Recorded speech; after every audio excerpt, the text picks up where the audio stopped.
वरुथिनी एकादशी व्रत कथा। धर्मराज युधिष्ठिर बोले, हे भगवान, मैं आपको नमस्कार करता हूँ। आपने चैत्र मास के शुक्ल पक्ष की एकादशी अर्थात कामदा एकादशी के बारे में विस्तार पूर्वक बतलाया। अब आप कृपा करके वैशाख कृष्ण एकादशी का क्या नाम है तथा उसकी विधि एवं महात्म्य क्या है। भगवान श्री कृष्ण ने कहा, हे राजेश्वर, वैशाख मास के कृष्ण पक्ष की एकादशी को वरुथिनी एकादशी के नाम से जाना जाता है। यह सौभाग्य देने वाली, सब पापों को नष्ट करने वाली तथा अंत में मोक्ष देने वाली है।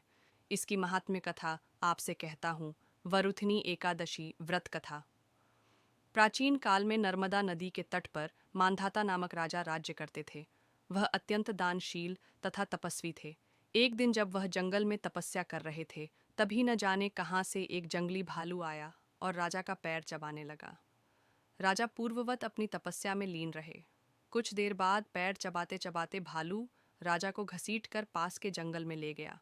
राजा बहुत घबराया, मगर तापस धर्म अनुकूल उसने क्रोध और हिंसा न करके भगवान विष्णु से प्रार्थना की। करुण भाव से भगवान विष्णु को पुकारा।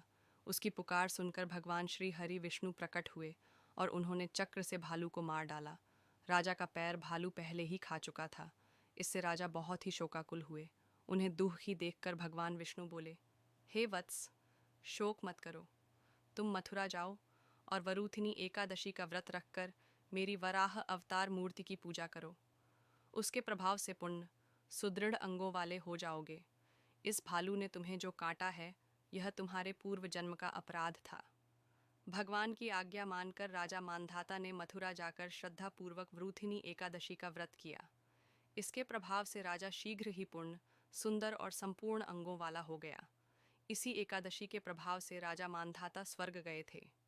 जो भी व्यक्ति भय से पीड़ित है, उसे वरुथिनी एकादशी का व्रत रखकर भगवान विष्णु का स्मरण करना चाहिए। इस व्रत को करने से समस्त पापों का नाश होकर मोक्ष मिलता